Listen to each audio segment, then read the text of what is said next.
大家晚安，我是陈燕莹，欢迎来到新闻大白话。接下来这一小时，国内外大小事要用您听懂的话说给您听。现在介绍这一小时来宾，首先介绍是资深媒体人董志森，是大家好，以及国际政治专家赖岳谦老师。主持人好，各位朋友大家好。还有前海军舰长吕礼师。主持人好，各位观众大家好。好，那首先带您来看到的是，现在呢，大家就在问，中方再次的把这个反击拿出来，同时呢，跟他们增加到125的关税啊。你会问说，美国不是增到145吗？啊，其实昨天川普他宣布的时候是125啦，后来是因为他的白宫幕僚跟媒体讲说，不好意思，总统忘了那个先前芬太尼20%要加上去，所以变成了145。但不管怎么样，中方的反击就是川普所说的125% 的关税，全面的报复传出，中方不止如此而已，债市的部分狂卖美债。好，这一回呢，他们存放在美国的黄金大概是2262吨，也传出说已经呢先从联准会的纽约分行运回北京，还有上海的金库保管。其实不是只有他们哦，德国这边呢说也酝酿1200吨的黄金储备要从纽约这边搬回来，因为没有人知道疯疯的川普会怎么样嘛。而且卖债的其实不止中方，还包括了日本，还包括了英国，说很有可能呢都是从这一次的债市里面大逃脱的其中之一。也因为这一些的债突然被卖掉，美国真的有害怕。殖利率往上飙的时候呢，美国的总统川普他们的顾问就讲了，关税喊卡90天，其实就是因为美债大跌，这呢其实就会影响到他们内部多了一些的紧迫感，所以不得不赶紧来做后面的90天相关的因应。然后呢，在网络上面也有人呢 po 出了这么一张图，讲说呢，这个是美国现在很喜欢迷因图嘛，就是自己在再制啊重置，说你看习近平开始在看他以前的那一本交易的艺术那一本书 The Art of the Deal， 那到底要怎么跟川普谈交易？因为他自认为他超会交易的，只是他的这一套现在放在中方不一定管用，因为中方现在流行的是一种民族主义。来看看这段谈话。应该说美国是一个美丽的国家，可它不应该像现在这样，动不动就要欺负你，让你就想对他大喊一声 “no”。好，他后面那句话我们必须要逼掉，原因是因为他真的蛮情绪性的用眼。这一次呢，这个是一个电影横空出世的台词，但是呢，在网络上面，对岸的网络上面疯传，要大声的跟美国说 no， 而也传出确实在这一波的关税已经对于中国的出口商造成一些影响，包括了这是南华早报他们的报道说，为了规避关税，有部分的中国出口商他的货已经送出去了，但是现在因为关税太贵了，可能会让它入不敷出，所以呢，甚至采取很极端的措施，就是把货物丢弃于海上。但是他们在跟大家讲说，不要这样啦哈。但是这种抵制的部分，现在在民间有很多，包括了看到有这种面店的啦，或者是书店的啦，都有。他们有这么样的一个看板，叫做本店即日起对美国籍顾客加收104%的服务费啊。不知道的话，你就去问美国大使馆。那大家也有人在讲这个呢，其实到底有多少美国人会付这笔钱，不知道，但这反映的是一种民间的情绪。只是呢，川普面对这样子的一个对网的压力，他的讲法叫做他们骄傲又自大。原因是因为呢，先前 Vance 是怎么讲的 ？Vance 就说：“你看看我们呢，对中国的乡巴佬借钱，然后呢去买那一些他们制造的东西，那这不是促进经济繁荣的方式。”这一句话，范斯乡巴佬这些关键字在对岸也是烧起来的。原因是因为他们讲说，你自己写的这个悲歌不就是在讲乡巴佬的故事吗？为什么现在你会用这样子的话来骂人呢？所以呢，他们讲这是无知又缺乏礼貌的话，也感到相当的悲哀。而川普呢，则认为现在其实有很多的事情要中国去做，所以他也希望赶紧打电话给我们会来回应。可是川普团队有讲，必须是中方主动，他们才会回应。但是对于中方来说，国师讲话了，这一位叫做郑永年，他直接讲，你加到60过后，拢赶快啦。原因是因为货已经卖不出去了。先来看看这段对话。Have to increase tariffs on China even more before they come to the table or give you a phone I call? can't imagine it. No, I can't imagine. I don't think I'll have to do it. I don't think we'll have to do it more. We calculated it very carefully. Is there something specific that you would like China to do? There are a lot of things that I want China to do, and I'll be telling China what that is, not you.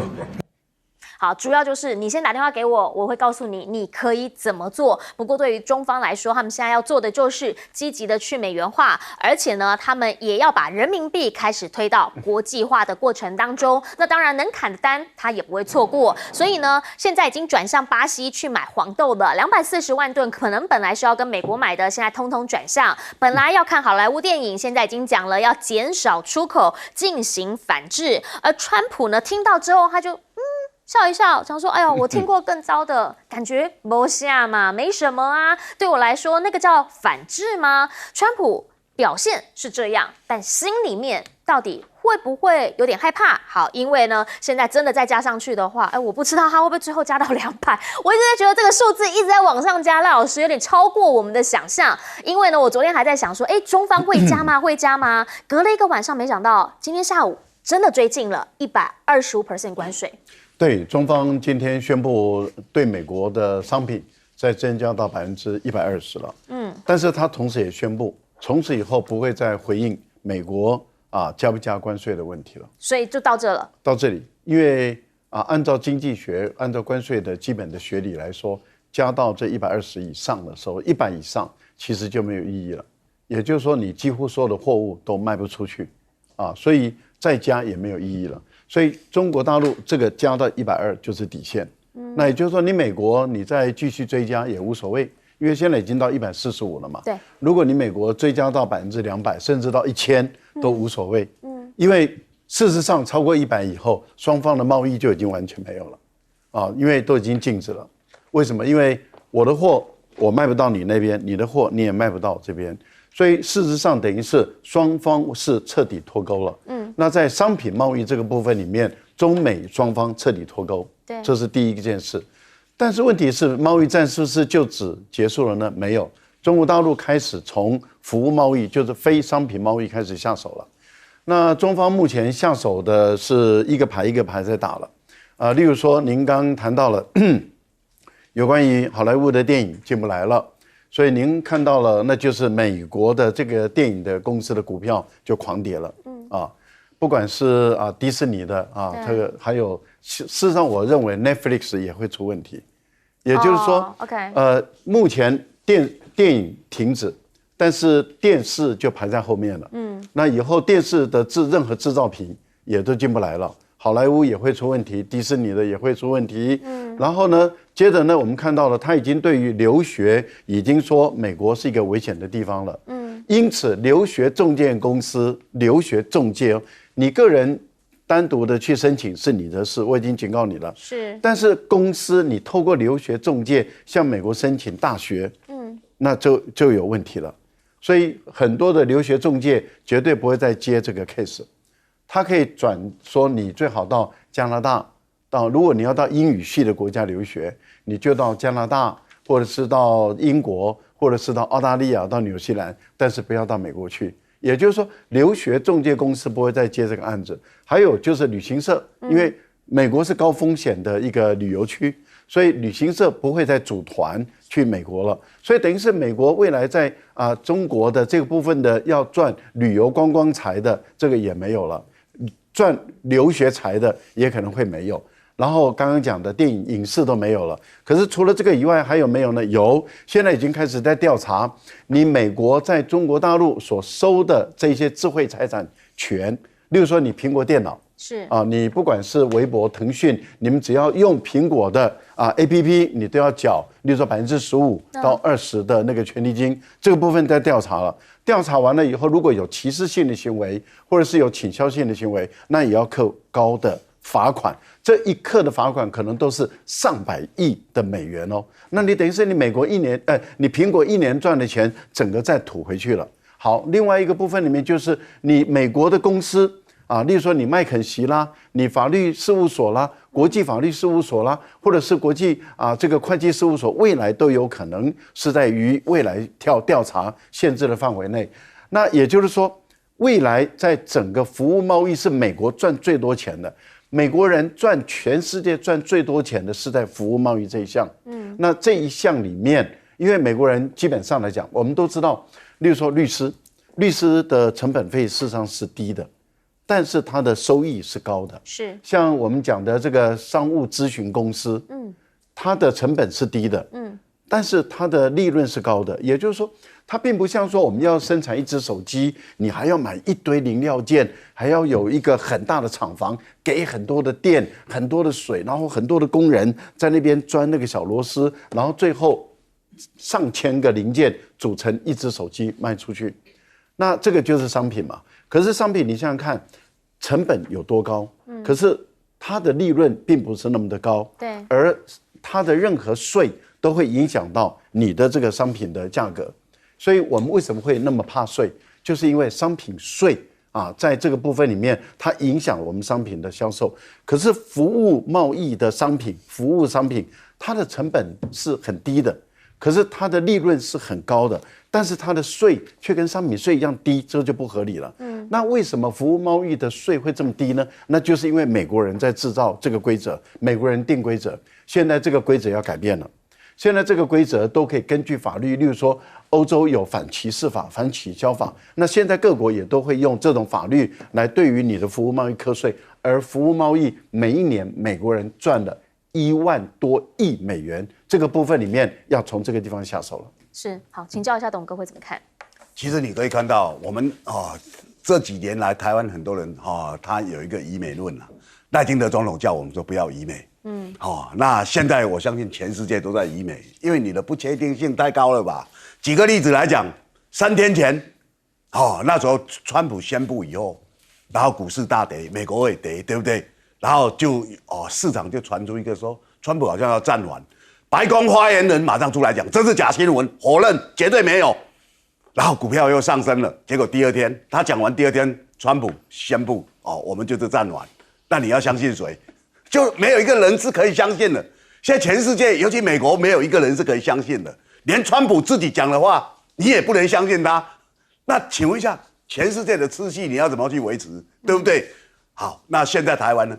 台湾现在很高涨了，我相信除了医美之外，还有依赖因为赖清德你在干什么？你们现在还在搞大罢免，这个一定是很多人心头的问题嘛。那他们觉得说，美国已经延长了90天了，哎呀，总算疏解了。他们现在又要开始去大罢免了，礼拜六、礼拜天到处又要去宣讲了。那90天以后怎么办？各位朋友，你只要想一想看，现在只是把时间延后，你还是要碰到啊。政府有没有什么招数？他说我们在第一波可以跟美国碰面。昨天在立法院很多问题就被问到了，问到什么？你们要去跟谁谈？不知道啊。你们的赖总统讲他要脱中。要入北，他的北是哪几个国家？不知道，完全不知道。为什么？所有财经高官在立法院完全不知道。那你今天看到就是我们台湾其实是完全没有招数，没有办法，是他也是被突袭的。那我讲其实我们过去做了很多表态都是假的。蔡英文时代我们做了表态，我们吃了美猪，告诉我们就可以加入国际组织。没有啊！你们执政9年，哪有加入任何一个国际组织？但现在中方他们选择反制之后，他们就选择了一个上限到125，因为呢，他们也直接了明的讲了，超过60之后就没差了，所以呢，他们是选择完全脱钩，然后自己走自己的路了。没有错啊！现在又中国到现在，川普其实他自己更忐忑不安啊。我做了这么多动作，依照我过去的谈判经验，我只要狠狠的捶你，你一定会有反应。现在中国大陆，他2018年他被你突袭。他已经知道说这个人是完全不可信任的，他答应你的东西，他没有一样会做到。是，那有什么谈判的条件？美国要跟我谈的人，那你换个总统好了。因为这个人是完全不可预测，他想怎么样就怎么样。那他只想我一定要打赢他想的是这样嘛。所以我们今天看到了川普，他现在其实是懵了，你知道吗？他觉得习近平怎么是这样？所以他一会儿赞美习近平，讲了那个。最后又开始讲说，哎呀，他们一定会打电话给我。那我们也知道，其实2018到现在，中国大陆已经改变非常多了。他现在的民族主义很兴盛了。你只要看前年全世界最轰动的手游是什么？黑神话悟空啊。今年呢最有名的电影是什么？哪吒。他这是满满的中国因素，可是他在全世界这么做，他那个民主的自尊回来，这是一个很强的民族主义。那你现在你把习近平把中国猛打一顿以后，然后再来讲说，除非你来找我求饶，要不然我就怎么样怎么样，没有人做得到。我告诉你，中国大陆任何一个领导人都做不到，他做到了，他会被他的民众吐口水，对不对？那你川普现在显然你的战略是错误嘛？你现在把所有的东西都把它来怪罪中国大陆的话，那这对中国大陆来讲，很多人就觉得情况不是这样。那如果我们今天看到了，其实美国依赖中国大陆东西很多，就好像赖老师所讲，很多是服务业，很多是比较大家没有看清。以我们随便举个例子来讲，光上海就有1万家的星巴克。是。那我现在我要开始来整顿了，我要开始来收钱了。是。上海啊，光一个地方，你以为哇都是中国在赚你钱？不是嘛？你今天看到的东西都是你嘴巴在讲的，不是你讲的这样，对不对？你美国有多少麦当劳在这里？大家来讲啊，你可口可乐卖这里卖多少？还有马斯克，你在这边占了多少便宜？你是世界首富，你不靠中国，你有办法首富吗？所以我讲川普看了很多东西，就觉得我一定要占到便宜，你绝对不准有我的顺差。甚至新加坡，跟他是逆差，都被他克10%。这个人已经看到有好的东西就要收归己有，这个已经让人家看不下去了。是，请教一下小金长会怎么看？刚刚我们有谈到中国大陆的出口商啊，海上弃货，这绝对是假消息。为什么这么说呢？因为现在整个世界上主要的航运都是用货柜轮，那进行远洋定期的一个航线那它怎么样把这些货柜丢下去，可不可以教一下？因为他们不是货柜这样子叠上去而已它有非常多固定的装置你要为了这个拆你真的以为船上的船员有很多让你拆吗？没有，一个正常的我们讲到说这种可以巴拿马极限级的这个商船，它船上的那个我们讲到舱面或者是轮机的，还有水手不超过30个人一起帮你把这个货柜丢下去，而且你那货柜可能在最下面你说可以拿上来丢，假消息。那我们所以现在就对于中国大陆有很多奇怪的想法那另外我们台湾也有很多的想法例如说我们有立委主张说我们现在要买美债当作筹码，是吗？你是筹码还是准备被割韭菜应该是被割韭菜吧？你认为说我们台湾有很多钱可以这么做那你说其实按照今天央行总裁的说法也就是我们的这个外汇存底的80%是美债那如果这样看，我们看去年也就是2024年12月我们外汇存底是5766亿如果以80%计算的话是4612亿哇，我们这真是不少可是站在中国面前，中国现在他们的美债是多少？是7610亿人家中国大陆都没有说我们直接拿美债来倒，我们台湾却说了。你真的有这种勇气吗？是谁给你的那另外我们刚刚还有提到有关于大豆的部分关于大豆的部分，其实中国大陆早就做好了战略准备。我们这样看那中国大陆有关于大豆的进口，美国其实只占了这个40%不到。那我们看最主要现在从哪进口？从巴西进口。现在甚至我们看到国际现货市场有一种说法，巴西的大豆准备要上涨了。为什么要上涨？因为大家都跟巴西买对不对？那大家都跟巴西买的时候，巴西上涨了。那川普本人他会不会受到压力呢？他当然也会有受到压力嘛。那我们讲到美债，以及我们等一会儿最下面一节会讲到有关于这一个川普的关税的部分其实现在大家实际上你已经磕到老百姓身上了，所以大家一定要看到第3节，你才知道这里面有多精彩。好，也要跟大家一个比较及时的商业数字啦。哈，原因是因为在美国纳斯达克他们的期指盘呢又开始往下跌了。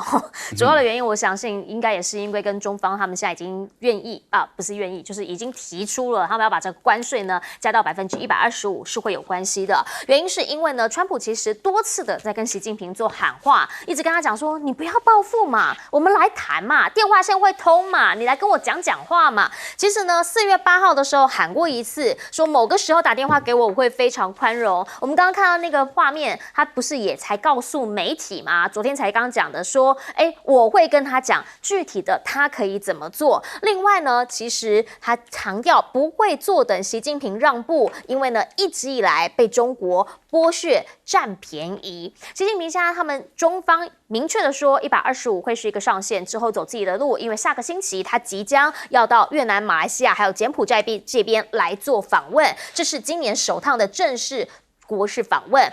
那当然啦，如果说走出自己的路的话，其实呢就是大家调整一下，比如说内需市场该做什么，赶紧做上。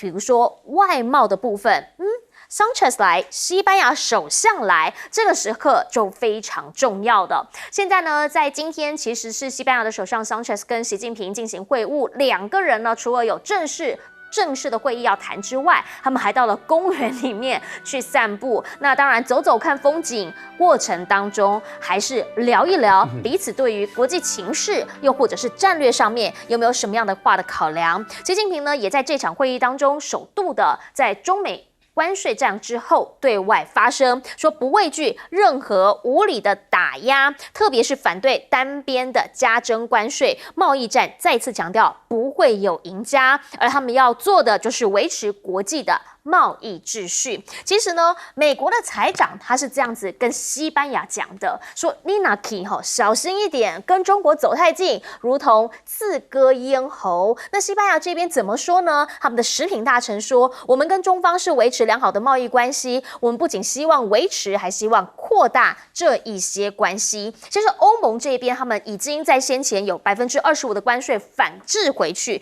那因为现在呢，他们暂缓了90天，所以呢，他们也把这25关税先 hold 住在那里。但是他们计划7月的时候，领袖们都要去跟习近平来做会见。另一个部分呢，则是大陆的车子的关税，这个部分他们也有考虑，电动车是不是要开始来谈怎么样来设最低价格，取代去年的加征关税。某种层面来说，这就是一种善意的释出。但对美的这个部分呢，其实他们现在也在等待它到底延缓90天后下一步会是什么？因为真的没有人知道它的法夹湾的那个 turning point 会是在哪一个时间点。但是内部已经出现了反美的情绪了，包括了摩根大通，还有呢，包括了华尔街这一边，他们都已经讲说呢是有失去了几笔的债券交易。对方讲的就是我不想要跟你美国的银行合作。原因就是因为你的不确定性很高嘛，再加上呢，本地又不是没有银行可以合作，那会不会因为这样，投行在美国华尔街这边的生意就会迅速的被削减呢？同时呢，大摩也呼吁中方是不是将美国以外的国家关税降到0？这是来自 Morgan Stanley 他们的首席经济学家的建议。好，毕竟啦，你其实也有内需市场嘛，对不对？那内需市场未来5年可以增加个30%到3兆美元。如果你降到0的话，这个其实跟你地缘政治也大大有关系。而现在因应川普的关税，纽西兰总理他要推的是跟欧盟还有 CPTPP 的合作。大家要知道 CPTPP 早就被美国给退出了，也川普的时候退出嘛，他叫 TPP 退出之后才变 CPTPP 嘛。那所以现在呢，大家说了，那我们大家都加到这里面来，那这就会变成是什么？是一个没有美国的世界。川普的这一次125%，正确来说是145%的关税，每一方的讲法都认为会是给中国球，让中国打，因为中国呢即将加强跟东协还有其他地区联盟的关系。东协目前正在开会，其实东协他们就在强调了，我们是不是想办法跟美元创造一点美丽的距离呢？回过头请教一下赖老师，您会怎么样来看这个呢？是习近平其实呢一直有接受到川普的讯息，应该有吧？毕竟都讲那么多次了，从今年年初讲到这几天，每天讲，但好像没有得到回应。你想，如果说有一个人一直对我们不礼貌啊，就是对你不礼貌，或者是说啊，他讲话翻来覆去，或者是他一直不停的在说谎啊，或者是他甚至羞辱你啊，那你还要主动的去跟他打电话联络，然后最后他打压威胁你啊，然后你在这样的一个环境下，你还主动的去跟他联络，你如果做这个动作，等于是你是求饶，而且你会让他更瞧不起你，他会更欺负你啊。那当然，他要等到中国的电话永远等不到，而且中国已经很明白的，而且特别是找了一个香港的啊，这中国大陆驻香港的一个比较低阶的啊，也就是说由特区政府的一个外交官员，他直接来告诉你美国，就是说你不会接到电话的啊。其实用这个叫做下士对上士啊，你川普你喊话，但是中国大陆找了一个这个地方政府的，尤其是特区政府的一个官员，直接来回应你，这个是中国的外交上的艺术啊，也就是说懒得回应你这样的一个人了啊。我觉得这个对于美国来说的话，就等于是告诉你说你这个人不可靠、不信任，懒得跟你讲话。那你也看到了啊，现在是接待了这个西班牙的首相，而且春天在北京是非常舒服的。然后在园林两个人的散步是悠闲的，心情是愉悦的，这个可以谈很多事情。而为什么在这个节骨眼的时候西班牙的首相来到中国大陆，除了谈到中国跟西班牙的20年的这个全面战略协作伙伴关系要再往上走一台阶，而就在这个时候美国还给西班牙施加压力。可是不要忘了，西班牙它虽然在欧洲目前来讲已经不是1等1的大国了，可它还是一个大国。那虽然排不到像法国、德国那样的地位，可是它还是有影响力大国。更重要是，它对于拉丁美洲西班牙语区的，它事实上是有影响力的。所以我觉得在这样的一个环境下中国大陆在推动跟这个南方共同市场跟拉丁美洲加勒比地区的合作推进自由贸易的这个推进，我觉得跟西班牙多少都会有一些连带关系。那西班牙在这个时候也是等于是欧洲的欧盟的第一个国家到中国来访问，那彼此之间也会传达了交换了很多有关于欧盟的一些讯息。欧盟冯德莱恩前几天才跟中国大陆的李强通过电话，彼此之间有了一个很好的一个共识了，这个很难得哦。因为从拜登的4年一直到现在，你想想看，这么多年间，中欧的关系产生了很不好的一个影响。因为拜登一直要求欧洲要对抗中国，欧洲也跟随拜登对抗中国，所以中欧的关系从过去的梅克尔时代的好，到现在的冯德莱恩的不好。然后现在情况，你看冯德莱恩这么多年以来第一次跟中国大陆有共识，这个共识就是反对美国的关税大棒，坚持联合国的 WTO 的功能，推进全世界的自由贸易化然后中欧的有关于电动汽车的问题要妥善解决。我觉得这个都是好的消息。这代表什么？欧盟的态度有在转向。我个人是认为说，以川普的这种无理的，他的整个团队，就像克鲁曼所说的，一群小丑在执政，要把美国搞成一个马戏团，我们没有办法。他很无奈的说，我们只能在旁边看这些小丑怎么在耍。坦白说，那是一种很凄凉、很无奈的一个美国的知识分子，面对于这样的一个小丑所组成的政府团队，他们真的觉得好悲哀啊。请教一下董哥怎么看？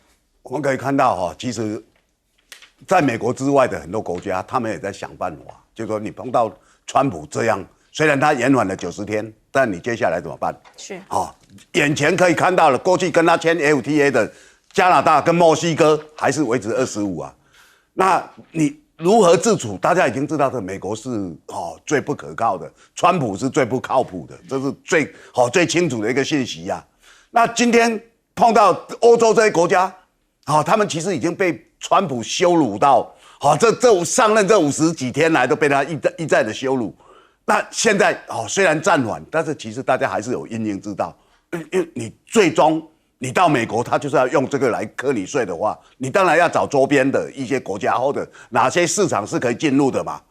那我们可以看到了，中国大陆这些年来，他从过去的金砖然后上合然后大家也看到了过去整个东南亚的东盟这些组织，其实大家互相有一些依赖，有一些关税上的减免或者零关税甚至都有。所以你今天看到他们我们如果大家寻求不要那么的靠近美国的话，其实自己还是有一个生存之道啊。那今天美国怕的就这样啊。如果全世界都联合起来对付我，而且跟中国大陆在一块的话，对他来讲情何以堪？所以你要看一个场面完全不一样。半年前，欧盟认为说中国的电动车太强了，那开始抵制，就说给你们课35%的关税，那欧盟那时候还很无耻的要求中国人交出电池的配方，我才可以给你减税，那时候是很无耻、很大胆的。你知道那时候课这税里面？他的组织里面讲话最大声是谁吗？法国跟西班牙，他2个是最坚持一定要课重税。后来中国大陆说你要课重税，对不对？法国你们卖酒嘛，酒后不开车啊，各位朋友不要卖给18岁小朋友。你知道，法国你卖酒好，我现在开始针对你的酒，对不对？西班牙你卖猪好，那我现在针对你的猪肉，西班牙猪肉全世界最好啊，大家认为是这样。克了以后你就知道啊，你要克我，我也只能克你。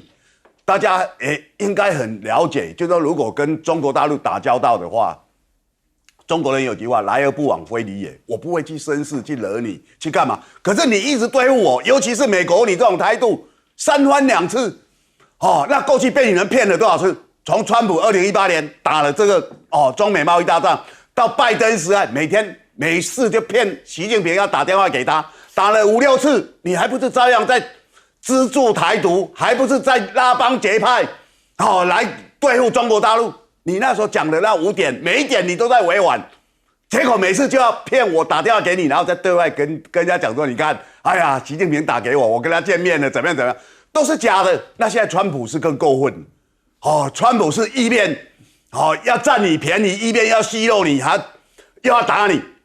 你看他这次的手段就是，我先痛打你一顿，然后告诉你，你赶快来跟我求饶。你来的话就叫求饶，然后他可以交齐器械，跟他国人讲，你看习近平怕了嘛，对不对？你看我做对了嘛。那你今天的话，你要想想，人家他也是一国元首，习近平他怎么去面对他的民众？美国打我，我就赶快打电话给他求饶，我还能做人吗？各位想想看，将心比心，川普把他过去在商场那一套。商场可能有些人为了跟他做生意，常常是被川普欺骗了。川普就是靠欺骗起家的嘛。那骗一骗，他就赖账，然后就跟你来这一套。所以我们今天如果很清楚这个人的本性，他现在带领一个国家，那这个国家被周遭的人慢慢的疏远，然后遗弃的话，那也不足为奇了。是，来，请教小舰长。董哥刚刚说川普是靠着欺骗啊，他除了欺骗之外，他就是极限施压。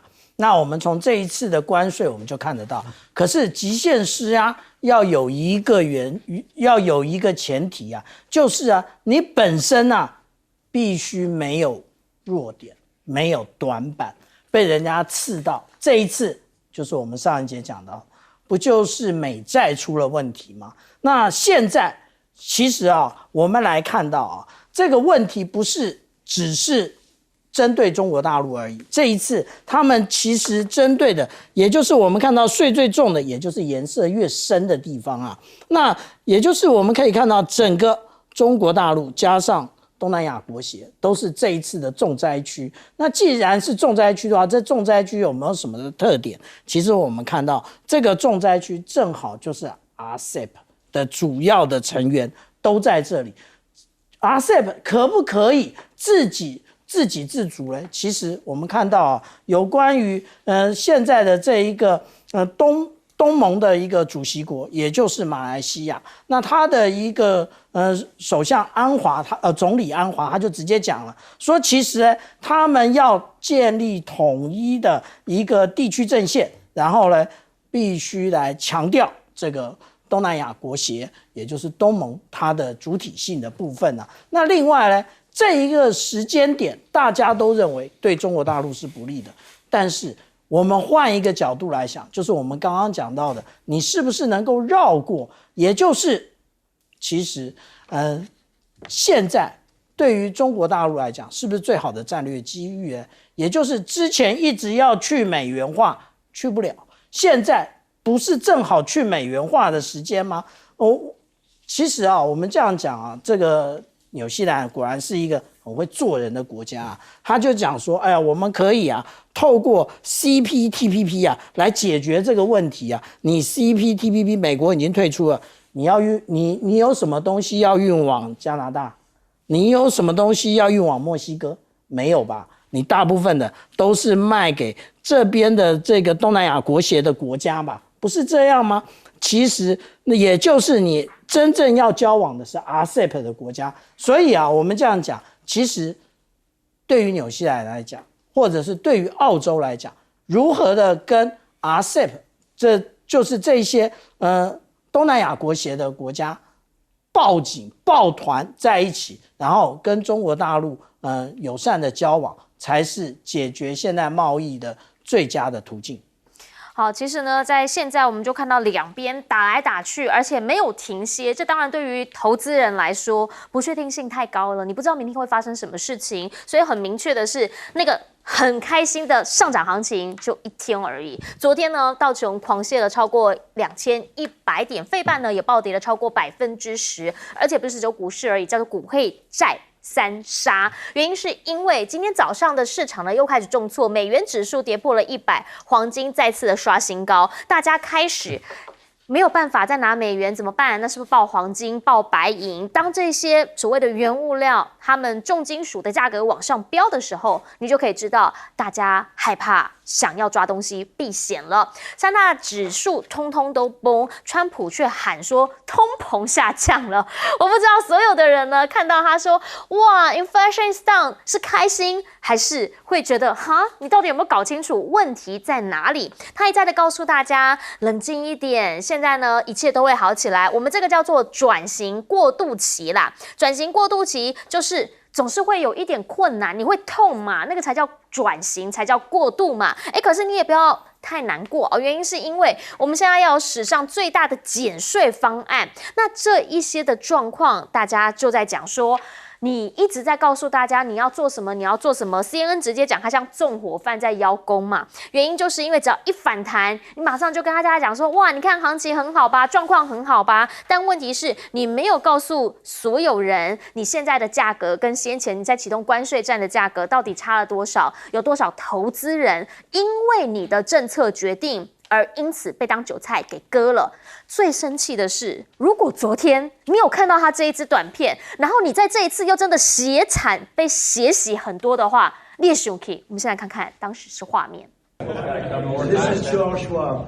It's not just a company; it's actually an individual. And he made $2.5 billion today, and he made $900 million. He's a financial. I've always been following. This market manipulation? It's not market manipulation, sir. Well, then what is it? Because it sure is not a strategy. We're trying to reset the global trade system. How have you done? How have you achieved any of that?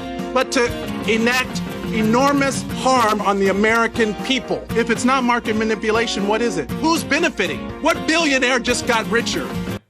好，到底谁变有钱了？你发现他的朋友一个赚25亿，一个赚9亿。大家想问的是，有钱的就是你们的朋友，你们的这些人啊，我们就被当韭菜给割了啊！而且现在呢，成本开始转嫁了，美国已经开始有一个晒账单活动，就是呢，他们的账单里面会出现一条叫做关税附加费。好，这个关税附加费呢，就是川普的关税开始出现之后，你会因为这个关税付了多少钱？比如说这个人他买的是泳衣，然后他现在呢就多了44.09块钱，这一些呢就是川普加关税之后你的商品涨价的价格。那川普现在跟大家讲说，鸡蛋价格降了，我现在呢打破了这个拜登的问题，可问题是价格仍旧是创历史新高啊！所以大家想问的是，到底你上来对我们有什么好处呢？目前有50个州已经开始举行大规模的抗议活动，预计啦，在这个周末以及下个星期开始，会有超过1000万人来参加4月19号所发起的一个全国性的反川普活动，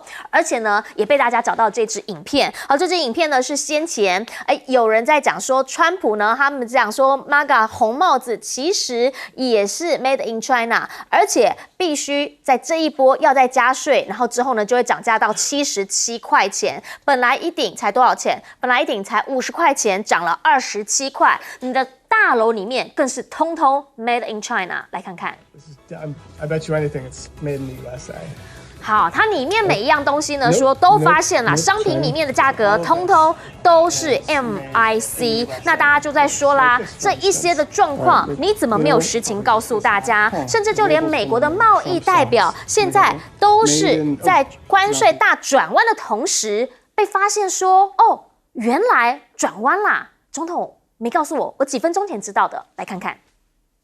Mr. Trade Representative, are you aware that the tariffs have been paused? I am, yes. When were you made aware of that? Well, I understood the decision was made a few minutes ago. It's something Sitting here, that's under discussion. Sitting here under discussion. So did you know that this was under discussion, and why did you not include that as part of your opening remarks? So typically what I don't do is divulge the contents of my discussions. I haven't spoken to the president since I've been So the in this trade hearing. representative hasn't spoken to the president of the United States about a global reordering of trade. Yes, I have. I've And just yet been in the hearing with you, sir. But yet he announced it on a tweet? Who's in charge? 好 ，Who is in charge? Obviously, Trump in charge. 来，请教老师。为什么这位议员会这么的生气？就是说，一个这么重大的一个决策啊，然后一个总统要下一个这么重大的决策，这个总统有没有跟相关的官员先讨论过？也就是说，川普要在股市开市之前3个小时啊，准备要做这个决定了。因为他在股市开市前3个小时，他在他的推特上已经告诉大家赶快买进股票，而且买进我家的公司的股票。因为他在他的推特推文中把他家的公司的股票的那一支代号附在后面，然后接着就开始过了3个小时之后，股市开市以后，他宣布了。而在这个宣布之前的时候，他有没有跟最高的贸易谈判代表，有没有跟他的财政部的部长，有没有跟商务部的部长，有没有跟国家的安全的这个白宫顾问，有没有跟国务卿等相关的官员，大家坐在那边讨论，讨论完了以后才做一个决定，这个时候才应该宣布嘛，都没有。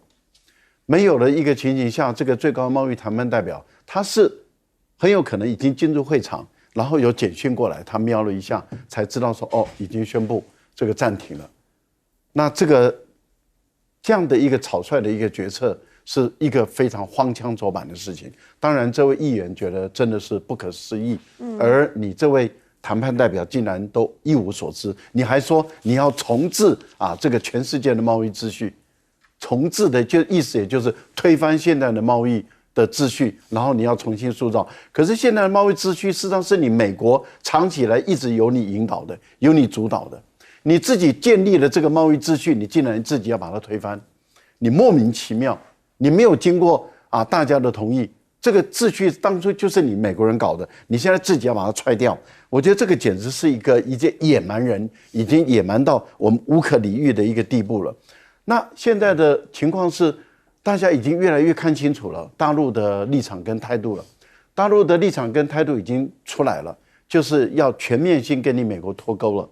现在不只是商品贸易要完全脱钩，因为我们都知道，我前面讲的，当税打到这么高的时候，再谈就没有意义了，因为你任何商品都不可能做交易了。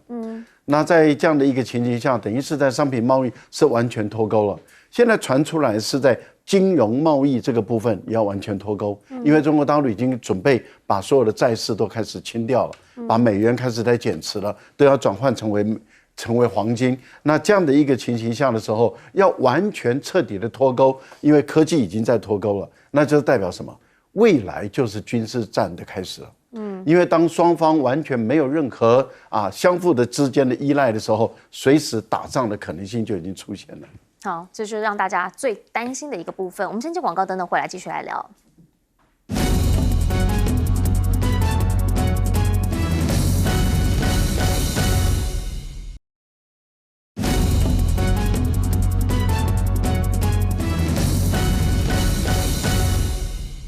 好，我们讲到在川普的部分呢，他其实一直以来都告诉大家，这个是转型过渡，但是美国人的被剥夺感已经开始出现了。请教董哥。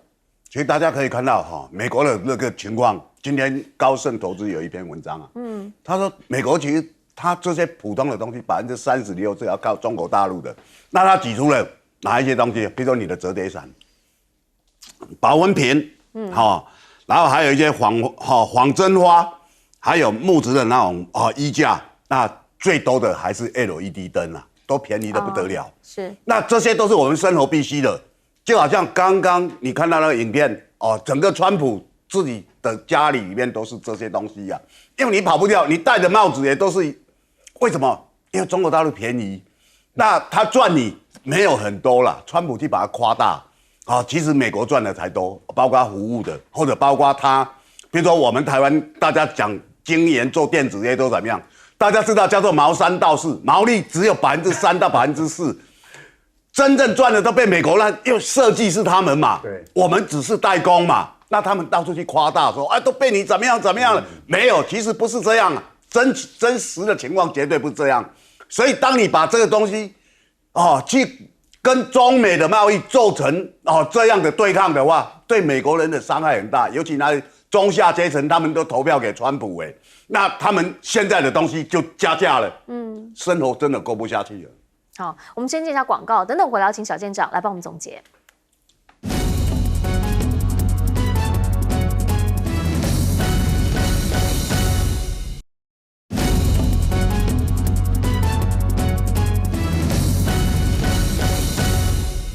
节目最后，请小舰长帮我们总结。我们刚刚讲到说，有关于这一次的这个突然又暂停90天，到底有没有人内线交易啊？那我们刚刚看到的是民主党的众议员在提出质询，那我们直接来看这一个他当天的 K 线图，为什么会有这2点，然后特别突出？大家都是听了川普的话吗？我才不相信呢。那为什么这中间都没有买盘呢？就这买盘这么清楚呢？这个才是要好好查的啊！